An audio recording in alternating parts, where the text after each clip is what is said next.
ये बात तब की है जब मैंने सूरत में एक घर लिया था। सब कहते हैं मुझे हमेशा, मुकेश तुम बहुत ही जिद्दी है। तो मैं भी उनसे कहता हूँ, जब तक मेरा हर बिल मैं अपने पैसों से भरता हूँ तब तक मैं अपनी मर्जी का मालिक हूँ। इसीलिए सबने मना किया था घर खरीदने के लिए, लेकिन मैंने खरीद लिया। ऐसा मकान मुश्किल से मिलता है, वो अलग बात है। घर के पीछे कब्रिस्तान है तो किया। अब मुर्दों के डर से हम जिंदा लोग भी जीना छोड़ दें।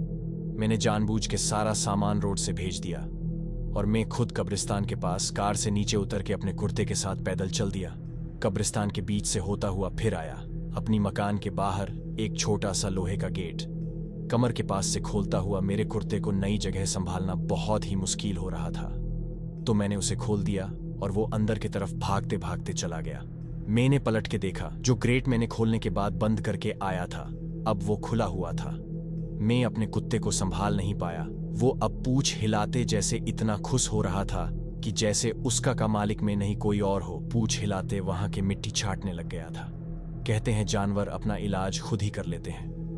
मैंने बहुत बार अपने कुत्ते को घास और मिट्टी छाटने देखता था, इसीलिए मैंने घर के अंदर जाने लग गया, यही सोच के कि कुत्ते का मन जब भर जाएगा तब वो वापस आ जाएगा। इसी सोच के मैं घर के अंदर चला गया था। घर के अंदर गया तो एक चीज बहुत अजीब लगा। जब मैं घर देखने आया था तो इतना साफ सफाई नहीं था। अब इतना साफ सफाई किसने किया होगा, और न जाने उस घर में सड़ी हुई लाश की बदबू आ रही थी। जैसे लग रहा था किसी ने जिंदा इंसान को इस घर में दफना दिया हो। इतनी सड़ी हुई बदबू। सन्नाटा तो था, लेकिन वहां पे मैं अकेला नहीं था, जैसे वहां पे कोई हो और वो मुझे घूर घूर के देख रहा हो। मैंने कुछ नहीं किया, गाड़ी से अपना बैग लेके आया और फ्रेश होके सो गया। अगले दिन मैंने नए घर लिया था। उस खुशी में मैंने अपने ऑफिस के दोस्तों को पार्टी दिया, वही घर में। खुशी की बात यह थी कि उस पार्टी में सब लोग आए थे। पार्टी बहुत अच्छी थी। पार्टी 11-12 बजे तक चला था। मैं भी पार्टी एंजॉय किया और थोड़ा थक गया था और ड्रिंक भी थोड़ा ज्यादा हो गया था, तो मैं अपने रूम में जाके सो गया। सुबह हुआ और मैं उठा तो मेरे पास में रखा टेबल पे एक कप चाय और पानी रखा था। मैंने उठा और देखा तो कोई वहां पे ताजा चाय बना के रखा हो। मैंने वो चाय नहीं पिया और रूम से बाहर निकला तो पूरा साफ। मैंने सोचा ये सब कौन कर रहा, मैं डर गया और वहां से बाहर निकल गया। तभी मेरे फोन पे कॉल आता, हेलो गणेश यार, मैंने तुम्हारे रूम के टेबल पे चाय बना के रखा था, पी लिया ना। मैं बोला अरे यार गोलू, तू कब आया था और चाय बना के चला गया। हेलो हेलो मैं करता गया, लेकिन उधर से कोई आवाज सुनाई नहीं दिया। फोन तो कट चुका था। मेरा दिमाग जैसे लग रहा था फट जाएगा, लेकिन फिर मैं अपने कार निकाला और गोलू के घर जाने लग गया। गोलू के घर पहुंच के मैंने पूछा, यार गोलू तू कब आया था मेरे घर। गोलू बोलता है मैं, अरे यार मैं तो 2 दिन से यहां नहीं था, अभी 10 मिनट हुआ है आया हुआ, और तू भी आ गया, क्या हुआ, कोई काम था क्या। मैं बोला क्या, लेकिन तुम कल पार्टी में भी नहीं आया था। गोलू बोलता नहीं, मैं तो अपने गांव गया था। लेकिन हुआ क्या है। मैं बोला यार मैं जब से एक घर लिया हूं तब से कुछ न कुछ अजीब होता है। गोलू बोलता क्या, लेकिन ऐसा कैसे हो सकता है, लगता है तुम्हारा भरम है। तू है ज्यादा ड्रिंक मत कर, नहीं तो एक दिन मर जाएगा। मैं चुपचाप वहां से निकल गया था कि हरे मैं अपने घर पे आ गया और साबर लेके सो गया। लेकिन नींद तो आना चाहिए था ना, मुझे नींद नहीं आ रहा था, तो मैं छत पे जाके ताजी हवा खाने लग गया। थोड़ी देर बाद मैंने कब्रिस्तान के पास एक लड़की को देखा जो कि वो टहल रही थी। मैं डर गया और कमरे में जाके एक कोने में बैठ गया कि तभी दरवाजे पे खट खट खट की आवाजें आने लगा। नींद तो आना चाहिए था ना, मुझे नींद नहीं आ रहा था, तो मैं छत पे जाके ताजी हवा खाने लग गया। थोड़ी देर बाद मैंने कब्रिस्तान के पास एक लड़की को देखा जो कि वो टहल रही थी। मैं डर गया और कमरे जाके एक कोने में बैठ गया कि तभी दरवाजे पे खट खट खट की आवाजें आने लगा। एक बार तो लगा वही लड़की तो नहीं आ गई, लेकिन 3-4 बार दरवाजे पे दस्तक, उसके बाद बंद हो गया। मैं कि तभी फिर से मेरे फोन पे कॉल आता है, हेलो मुकेश यार, दरवाजे पे देख एक लड़की आई है, जरा खोल के देख वो ठीक तो है ना। मैं जोर से गुस्से में बोला, कौन हो तुम और क्यों परेशान कर रहे हो। कि तभी फोन से आवाज आता, अभी तो शुरू ही हुआ है, आगे देखो होता है क्या।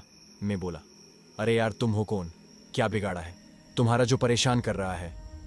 हेलो हेलो, लेकिन फोन से कोई आवाज नहीं आता है। कि तभी मेरे जो कुत्ता था उसके भूखने की आवाज आने लगा। मैं डर की वजह से कमरे से बाहर नहीं निकल पाया। एक बीड़ी निकला और से जला के पीने लगाया कि तभी फिर से आवाज आता है, थोड़ा मुझे भी पिला दो। लेकिन इस बार कमरे के अंदर से आवाज आ रहा था और वो कोई लड़की थी। मैं बीड़ी को वहीं पे फेंका और कमरे से बाहर निकलने लगा, लेकिन दरवाजा खुल नहीं रहा था। बहुत कोशिश करने के बाद आवाज आती है, थक गए। इतने ही कोशिश में मैं बोला, कौन हो तुम और क्यों परेशान कर रही हो? मुझे मैंने क्या बिगड़ा है तुम्हारा? तभी सामने आके खड़ी एक बहुत ही खूबसूरत लड़की मेरे सामने आके खड़ी हो गई। मैं जैसे ही उस लड़की को देखा तो वो वही लड़की थी। कब्रिस्तान वाली में उसे देख के वही बेहोश हो गया। सुबह हुआ जब मेरा आंख खुला तो मैं अपने बेड पे पड़ा था। मैं उठ के देखा तो मेरा कपड़ा खुला हुआ था और बेड पे पूरा बाल बिखरा हुआ था। झट से कपड़ा पहना और कमरे से बाहर निकला तो देखता हूं मेरा जो कुत्ता था वो मेन गेट पे मरा पड़ा हुआ था। मैं बहुत रोया और मैं समझ गया कि ये और कोई नहीं बल्कि वही लड़की कर रही थी। मैं झट से अपने कार में जाके बैठ गया और स्टार्ट कर रहा था, लेकिन मेरा कार स्टार्ट नहीं हो रहा था। मैं अपनी जान बचाने के चक्कर में कार वहीं पे छोड़ा और पैदल ही भागना स्टार्ट कर दिया। सुबह से शाम हो गया लेकिन मैं भाग के वापस वहीं पे आ गया। मैं समझ चुका था मेरा यहां से भागना बेकार है। मैं समझ चुका था अगर यहां से निकलना है तो हिम्मत से काम लेना पड़ेगा। मैं वापस घर के अंदर आ गया। तभी आवाज वही लड़की की आती आ गई। वापस में बोला, तुम कहां से बोल रही हो और मुझे जाने क्यों नहीं दे रही हो? देखो, मुझे जाने दो, ये घर भी तुम रख लो, लेकिन मुझे जाने दो। लेकिन कोई आवाज नहीं आया। मेरा रो रो के हालत खराब हो गया था। मैं अपना फोन निकाला किसी से हेल्प मांगने के लिए तो मेरे फोन में नेटवर्क ही नहीं था। मैं थक हार के अपने रूम में चला गया। सुबह से भूखा था नहीं, कुछ खाने के लिए था नहीं पीने के लिए। मैं अपने कमरे में जाके आराम से सो गया। लेकिन सुबह कब हुआ कुछ पता नहीं चला। सुबह हुआ, सोचा कुछ बना लेता हूँ खाने को, लेकिन घर में कुछ नहीं था। तो फिर न जाने क्यों मैं टहलता हुआ घर से बाहर निकला। मन बहुत भारी सा लग रहा था, अजीब सा लग रहा था। मैं सोचा ये अजीबो गरीब चीजें मेरे ही साथ क्यों हो रहा था? क्या उस घर में कुछ था या फिर मेरा कुत्ता के साथ कब्रिस्तान से होते हुए इस घर तक आ गया? मैं इसी उधेड़बुन में चलता हुआ न जाने कब्रिस्तान के पास कब पहुंच गया, पता भी नहीं चला कि तभी आवाज आता है, जनाब, अगर गलत नहीं हूं तो आप ही आए हैं 45 नंबर बंगले में। मैंने पलट के देखा तो ठीक ठाक देखने वाला एक आदमी था। मुझे पुकार कर सिगरेट का कश खींच रहा था। मेरे तरफ भी बढ़ाया उसने, लेकिन मैंने माना कर दिया। जान न पहचान, पता नहीं कौन हो। मैंने उनसे पूछा कि हाँ, मैंने ही खरीदा है, ये मकान पर आपको कैसे पता? उसने एक लंबा सा कश खींचा और कहा, अरे सर, अपना चेहरा तो देखिए, परेशानी साफ दिख रही है। क्या हुआ बच्ची दिखी या उस की माँ? मुझे ऐसा लग रहा था कि किसी ने बिजली का झटका दे दिया हो। ये सुनने की सपने में भी उम्मीद नहीं किया था।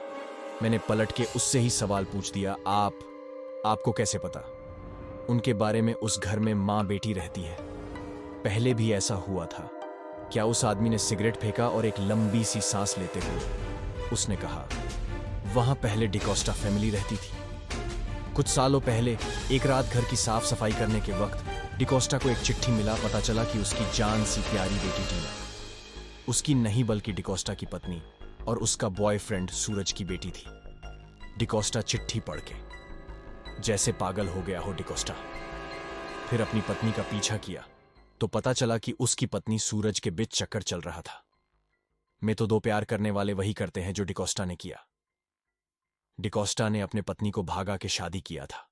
कहते हैं ना, सियासत में ईमानदारी और प्यार में बेईमानी ऊपर बाला भी बर्दाश्त नहीं करता। डिकोस्टा ने अपनी पत्नी और सूरज और बच्ची तीनों को मार के यही दफना दिया और खुद डिकोस्टा भी फांसी लगा के मर गया। तभी से यहां उन चारों की आत्मा भटक रही है।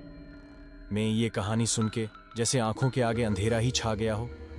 मैंने ज्यादा कुछ कहा नहीं, मैंने बस इतना ही कहा कि आपको इतना सब कैसे पता? उस आदमी ने मुस्कुराते हुए जवाब दिया, और सर यही पास में ही रहता हूं। वैसे अगल बगल की खबर तो रखनी पड़ती है। आप भी चले जाओ यहां से, नहीं तो मारे जाओगे, मैंने कहा। लेकिन यहां से बाहर कैसे जाए? यहां तो सब भूल भुलाया, जैसे हैं वापस यही आ जाते हैं। वो आदमी हंसते हुए बोलता है, सबकी शक्ति का कमाल है, आप ये रोड पकड़ के चले जाओ। और हाँ, भगवान का नाम लेना नहीं भूलिएगा। और हाँ, वो चाय जो आपके टेबल पे रखा हुआ था वो डिकोस्टा बना के गया था। मैं शुक्रिया बोल के आगे बढ़ा। उसका नाम पूछने के लिए पलटा तो वो चलते ही जा रहा था। दूर से ही पूछा, अरे भाई, आप अपना नाम नहीं बताए, क्या नाम है आपका? तो वो आदमी हंसते हुए बोला, डिकोस्टा में वापस घर जाने के लिए पलटा तो मुझे कुछ याद आया कि वो वही डिकोस्टा है। मैंने उसे देखा तो वो कब्रिस्तान की तरफ जा रहा था। मैं भी भगवान के नाम लेते हुए वहां से भागते भागते मेन रोड पे आ गया और वहां से लिफ्ट लेके वापस मुंबई चला गया। फिर बाद में मैंने वो घर ब्रोकर के हाथों से वो मकान बेच दिया और मुंबई में एक नया फ्लैट ले लिया।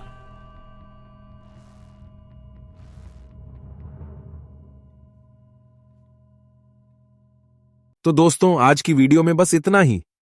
वीडियो पसंद आया तो मेरे चैनल को सब्सक्राइब करें। धन्यवाद।